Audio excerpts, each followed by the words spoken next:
미국과 유럽 상품 시장 마감까지 살펴보고 왔습니다. 이제 아시아 시장으로 넘어가 볼까요? 네, 미중 산업경제연구소의 조용찬 소장 연결하겠습니다. 소장님, 안녕하십니까? 예, 안녕하십니까? 네, 자 우선 일본 시장부터 전망해 주시죠. 네, 오늘 일본 증시는 좀 상승 흐름을 이어가지 않을까 보여집니다. 엔화가 1달러에 89.4엔대까지 하락을 했고요. 또 다음 주 금융정책 결정회의에서 추가 금융 완화로 재료가 좀 많은 편입니다. 계절적으로 1월 중순부터 20일 사이에는 미국의 펀드들이 새로운 자금이 유입되는 시기이기도 하는데요. 최근 일본의 그 주식 사자 붐이 일어나고 있기 때문에 자동차나 부동산, 해운, 철강과 같은 쪽으로 외국인의 매수세가 유입될 가능성이 높습니다. 다만 기술적 지표들이 과열된 게 좀 부담인데요. 이익률이 지금 7.9%까지 올라와 있고요. 또 등록 비율이 154%로 이미 과열선이 120선을 지금 크게 웃돌고 있는 상황입니다. 내일부터 아베 총리가 베트남과 태국, 인도네시아를 방문할 예정으로 있는데요. 히다치 제작소나 미쓰비시 중공업 같은 원자력 발전소와 관련된 종목들도 좀 부각이 될 수 있을 거로 보여집니다. 자, 그러면 이슈로 넘어가 보도록 하겠습니다. 지난주에 발표된 경기 종합지수를 보면 이제 일본 경기가 바닥을 도달했음을 알 수가 있는데요. 이번 주에 발표되는 경기 지표를 보면 경기 개선의 신호를 좀 찾아볼 수 있을까요? 네, 지난주에 발표된 경기 종합지수의 그 생산 예측 지수를 보면은 12월과 1월 달이 플러스로 돌아섰는데요. 아무래도 생산이 좀 회복이 될 가능성이 높아 보입니다. 이 때문에 이번 주에 발표될 경제 지표 중에서 기계 수주라든지 생산자 물가 지수가 상당히 좀 중요해지는데요. 수요일 날 발표되는 11월 기계 수주는 전월 대비 플러스 1% 상승할 것으로 보여집니다. 제조업체들의 그 설비 투자는 아직은 신중한 편이지만 서비스업의 수주는 계속 진행이 될 것으로 보여지고요. 또 선박을 제한 민수 부분의 전체적으로도 2개월 연속 플러스를 유지시킬 것으로 보여집니다. 이날 발표되는 12월 도매 물가인 그 생산자 물가 지수 같은 경우에는 전월 대비 0.4% 플러스가 될 것으로 보여지는데요. 아무래도 석유나 그 석탄 제품 그리고 비철 금속 쪽의 가격 상승으로 인해서 생산자 물가 지수가 3개월 만에 전월 대비 상승할 것으로 보여집니다. 목요일 날 발표되는 11월의 3차 산업활동 지수는 전월 대비 마이너스 0.2% 정도로 2개월 연속 소폭 하락할 것으로 보여집니다. 네, 이슈 하나 더 보죠. 환율과 관계된 이야기인데요. 네. 아베 정부는 이 엔 하락 유도하는데 총력을 다하고 있습니다. 다만 우리나라와 다르게 미국과 유럽권에서는 반응이 나오질 않고 있는데요. 네. 왜 그런 겁니까?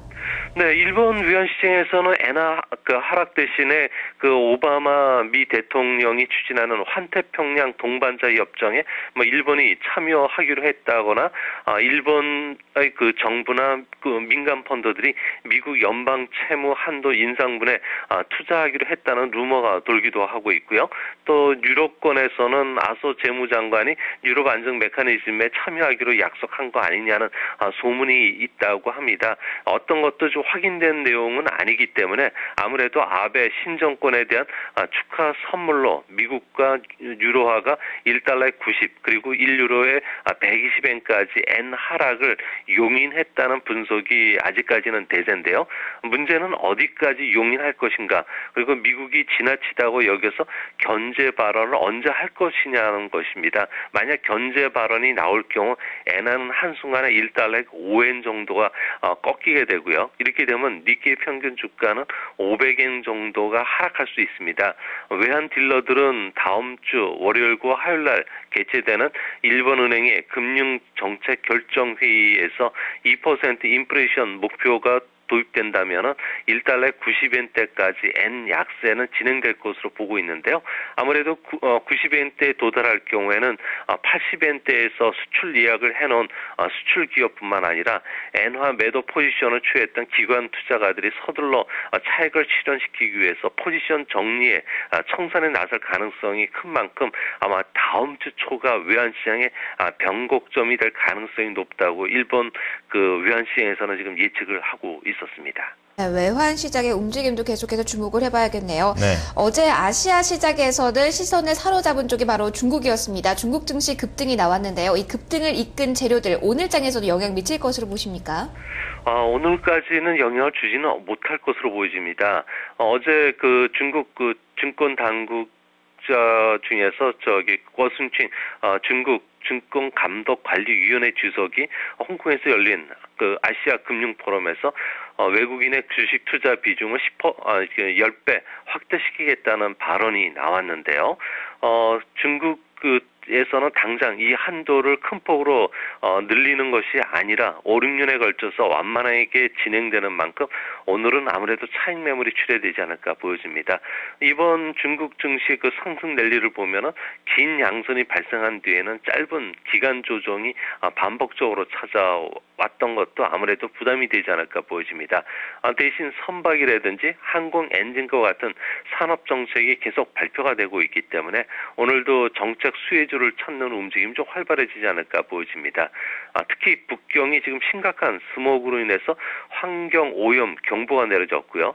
상하이시를 비롯해서 광동성 등 여러 지역에서 심각한 미세먼지로 지금 고통을 받고 있다고 합니다. 이로 인해서 매염 절간 장치와 관련된 쪽으로도 매수가 유입될 것으로 보여집니다. 네, 소장님 오늘 분석 잘 들었습니다. 고맙습니다. 예, 감사합니다. 네, 화요일장 아시아 증시를 미리 들여다봤습니다. 자, 이어서 아시아 시장을 움직인 재료들 키워드로 살펴보겠습니다. 김보선 캐스터입니다.